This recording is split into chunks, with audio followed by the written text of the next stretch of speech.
38th problem.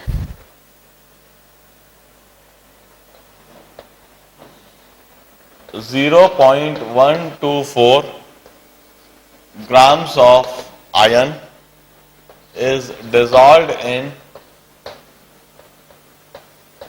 dilute H2SO4 in oxygen free atmosphere.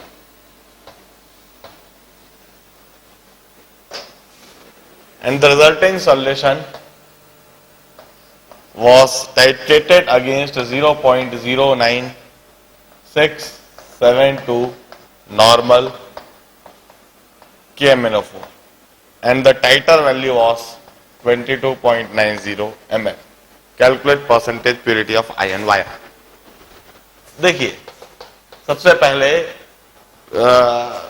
Problem के पीछे एक बेसिक फिलॉसफी. यदि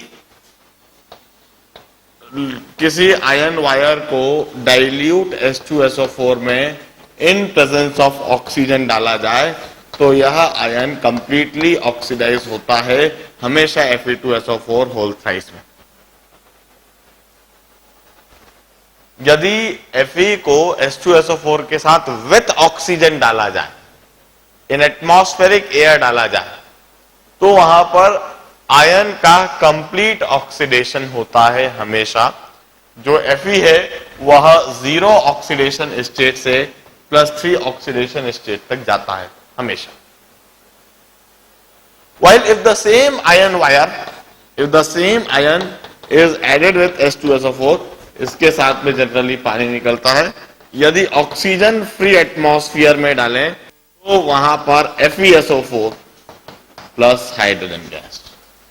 In absence of oxygen, Fe is partially oxidized. It's incompletely oxidized. Fe get oxidized from 0 oxidation state to +2 oxidation state. Observe the difference in the two reactions. सबसे पहले इस difference को note करने की जरूरत है. Fe dilute H2SO4 में in absence of oxygen, incomplete oxidation. Fe dilute H2SO4 के साथ with oxygen, complete oxidation.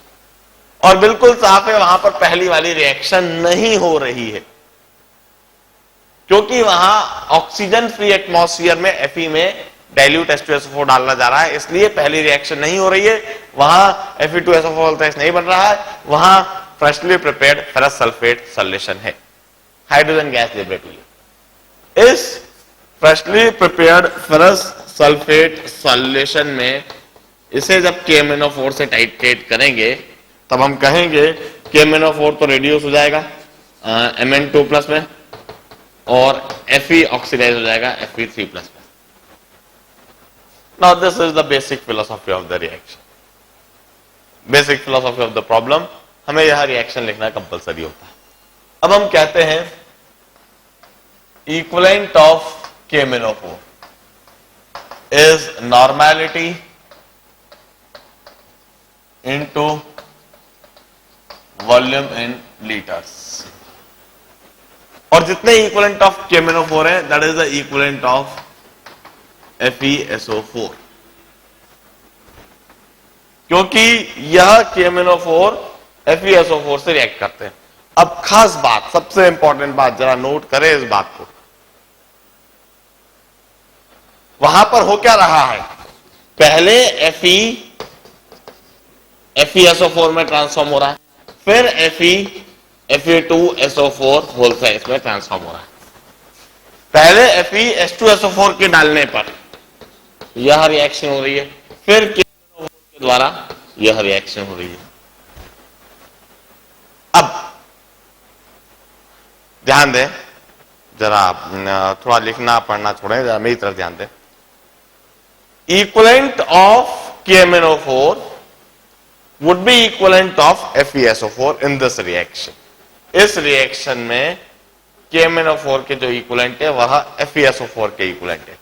Equivalent of KMnO4 normality into volume in liters is equal to equivalent of FeSO4. क्या इस reaction के FeSO4 के equivalent इस reaction के FeSO4 के equivalent के बराबर होंगे? क्या इस रिएक्शन का एक इक्विवेलेंट FeSO4 क्या इस रिएक्शन के एक इक्विवेलेंट ऑफ FeSO4 के बराबर होगा? क्या इन दोनों रिएक्शन के FeSO4 के इक्विवेलेंट्स को इक्वेट करा जा सकता है? नहीं। इन दोनों रिएक्शन के FeSO4 के इक्विवेलेंट्स को इक्वेट नहीं करा जा सकता।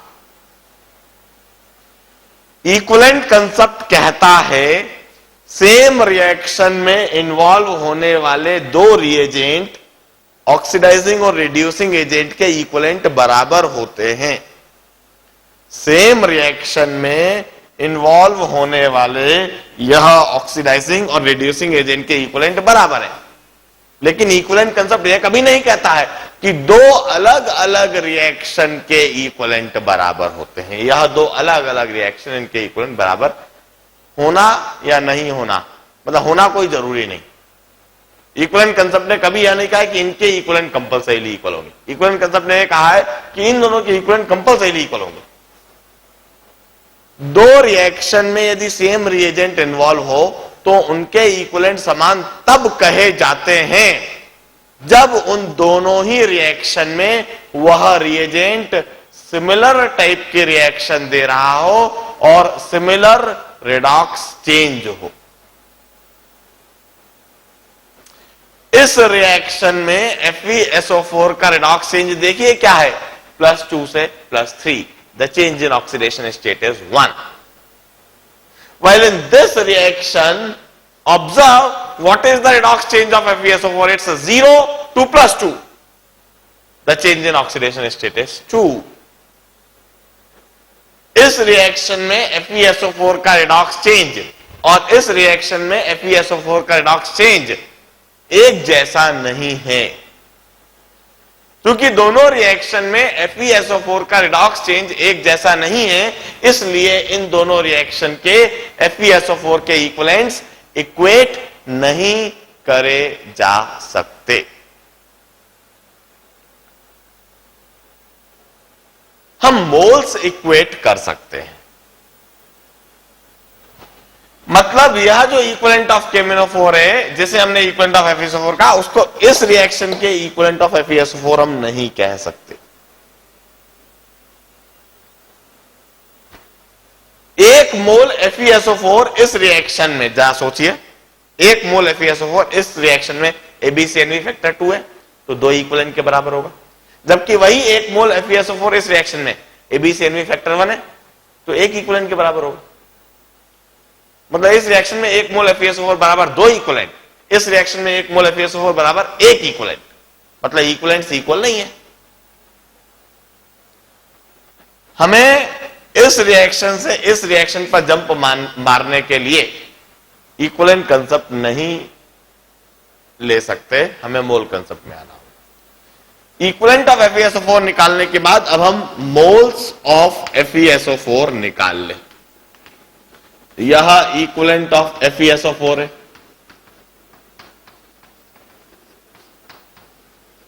यह इक्विवेलेंट ऑफ FeSO4 है अपॉन इट्स AbCNV फैक्टर। इस रिएक्शन में FeSO4 का चेंज इन ऑक्सीडेशन स्टेट 1 है। इतने मोल्स FeSO4 के हो गए और इतने मोल्स FeSO4 इस रिएक्शन से मिल रहे हैं। मतलब इस सॉल्यूशन के अंदर इतने मोल्स फेरस आयन के हैं और जितने मोल्स फेरस आयन के उतने ही मोल्स Fe के। This also equal two moles of Fe, mole concept. So weight of Fe क्या हो गया? Weight of Fe would be moles of Fe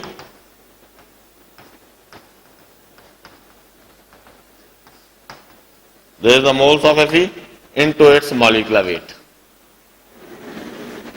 This would be the weight of Fe. यदि यह weight of Fe है तो percentage Fe आ जाएगा। Percentage Fe is the total weight 0.9672 into 22.9 upon 1. This is the weight of Fe upon total weight 0.124 into 100. This is percentage Fe, calculate it, obtain the answer, proceed with the next problem.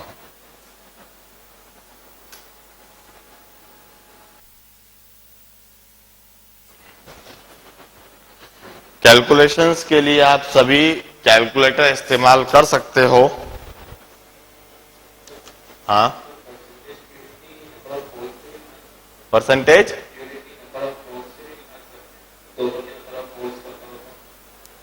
नहीं, percentage purity generally wait percent में ही निकालते हैं। Moles के respect में हम कभी percentage purity नहीं निकालते। हाँ, जोर से बोलो, माइक पास में लाके बोलो। Fe +2 से +1 में मैंने कब रिड्यूस करा?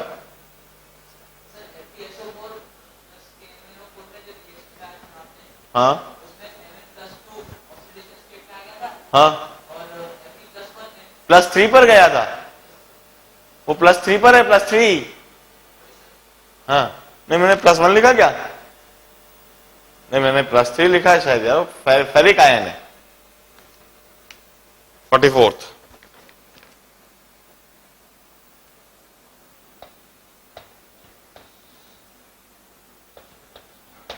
$12.5 ग्राम सैंपल ऑफ AS2O3।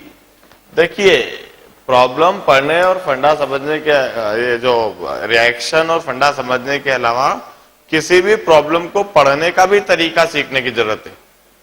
मैं किस तरह से पढ़ रहा हूं, किस तरह से पढ़ते पढ़ते जो मैं पढ़ रहा हूं उसको नोट करते जाता हूं।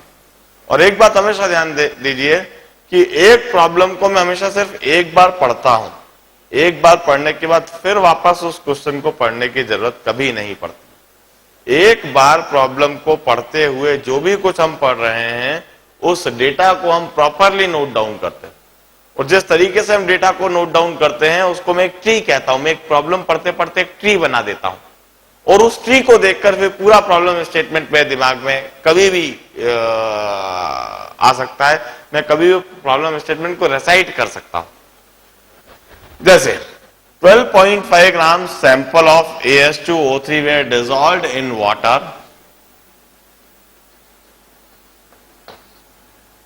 containing 7.5 grams of NaHCO3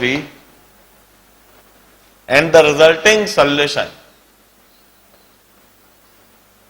was diluted up to 250 ml। 250 ml solution बना दिया। 25 ml सैंपल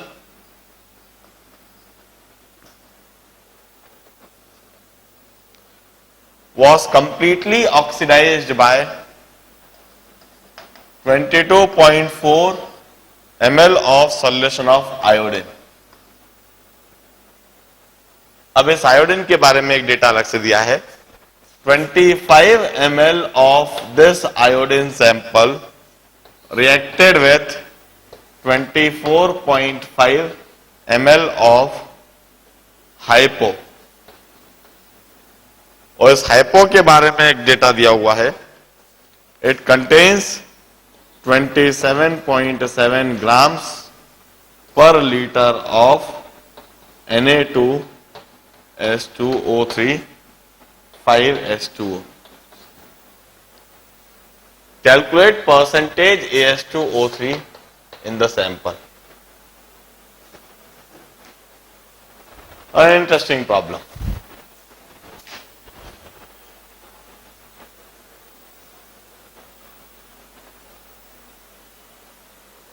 मैं प्रॉब्लम समझाने के बाद आपको 2-3 मिनट का समय फिर वापस दूंगा। एक बार आप सोचो कि आप क्या करोगे। 12.5 ग्राम 12.5 ग्राम AS2O3, इसी का परसेंटेज हमें निकालना है। बस 12.5 ग्राम AS2O3 हमको प्योर AS2O3 का वेट निकालना है। प्योर AS2O3 का वेट यदि निकाल लिया तो हम परसेंटेज AS2O3 निकाल लेंगे। पानी में डाला, 12.5 ग्राम पानी में डाला और साथ में 7.5 ग्राम NaHCO3 डाल दिया। और जो सॉल्यूशन बनाया 250 ml का सॉल्यूशन बना लिया। इस 250 ml के सॉल्यूशन में से 25 ml का एक छोटा सा सैंपल निकाला और उस सैंपल को आयोडीन से जब टाइट्रेट कराया तो 22.4 ml आयोडीन कंज्यूम हुई। यह जो आयोडीन है इसका 25 ml आयोडीन यदि लेते हैं, it consume 24.5 ml of hypo. That hypo contain 27.7 gram per litre of this salt. On the basis of this we need to tell the percentage of AS2O3। 3 से 4 minute का समय देता हूं मैं सोचने के लिए, सोचिए फिर समझाऊंगा।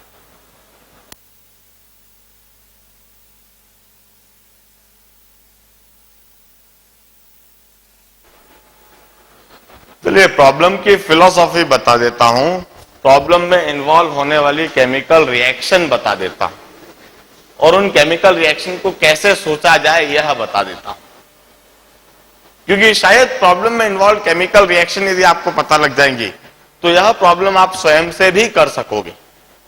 देखिए AS2O3 सोचने का तरीका ध्यान से, AS2O3 आर्सेनिक कौन से ग्रुप में बिलोंग करता है? नाइट्रोजन के नीचे, nitrogen, phosphorus, arsenic, antimony, bismuth, arsenic वहां पर आता है।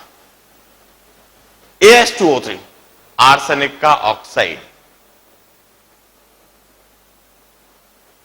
फिफ्थ ग्रुप का कोई यदि ऑक्साइड होगा, it must be a acidic oxide. AS2O3 एक एसिडिक ऑक्साइड है। यदि यह NaHCO3 से इसमें डाला जाए तो NaHCO3 क्या है? A weak base. AS2O3 a weak acidic oxide, NaHCO3 a weak base. Acidic oxide और बेस रिएक्ट करेंगे, न्यूट्रलाइजेशन रिएक्शन देंगे। पहली स्टेप में सिंपल न्यूट्रलाइजेशन रिएक्शन होनी चाहिए।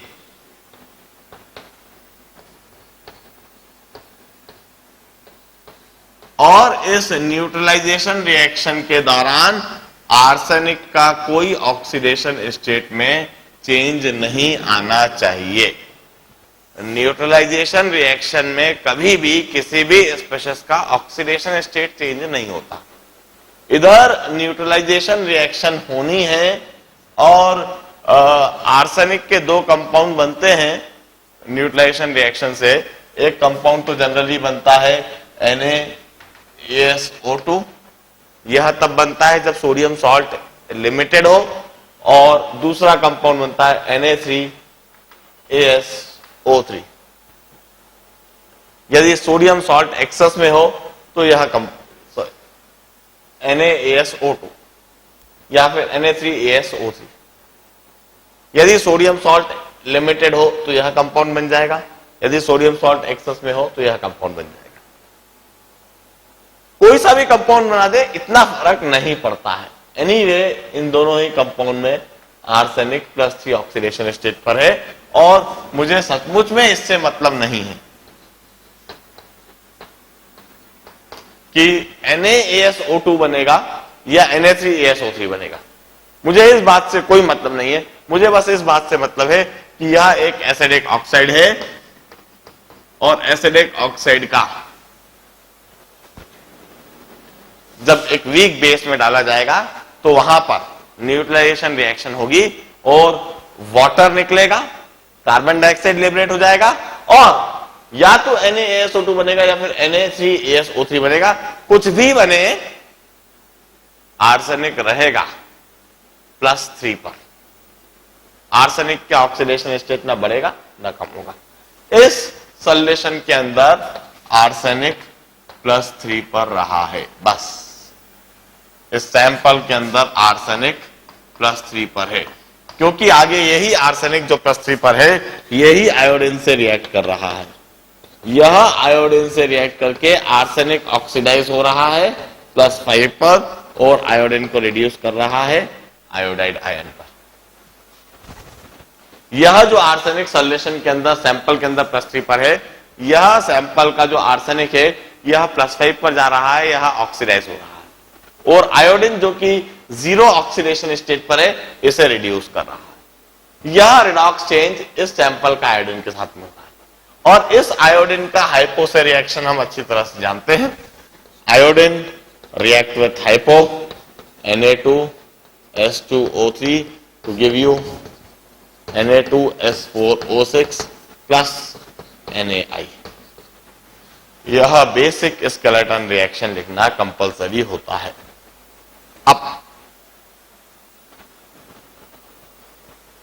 अब मैं 2-3 मिनट का समय फिर वापस देता हूं।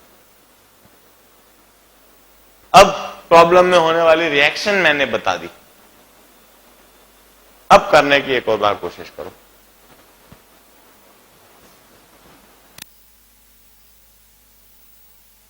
इस जगह पर कौन सा कंपाउंड बनेगा इस बात से कोई मतलब नहीं होता। यह जो कंपाउंड है मैं इधर लिख देता हूं, यह कंपाउंड हो सकता है NaAsO2 बने या फिर हो सकता है Na3AsO3 बने। यह कंपाउंड कोई सा भी हो इस बात से कोई फर्क नहीं पड़ेगा, दोनों में ही आर्सेनिक +3 पर है, हम बस इतना जानते हैं।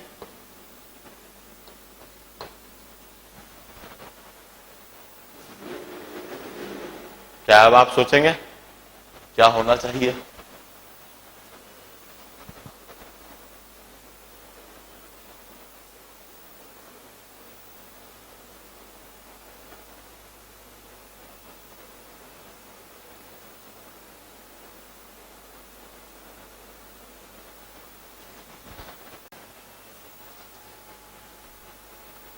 क्या करा है वह भी चीज देखने की जरूरत है, वह भी मैं एक और बार समझाता हूं। फिर एक और बार प्रॉब्लम को देखें। 12.5 ग्राम AS2O3 पानी में डाला, सोडियम बाइकार्बोनेट में डाला, कोई सोल्यूशन बनाया, arsenic 3 plus 250 ml solution, 250 ml से 25 ml लिया, 25 ml को 22.4 ml आयोडीन से रिएक्ट करा। Normality of iodine into volume in liters of iodine. There is the equivalent of iodine. Equivalent of iodine must be equal to equivalent of arsenic in 25 ml. 25 ml sample. So equivalent in 250 ml is this. Now this is the equivalent in 250 ml. Equivalent in 250 ml 25 से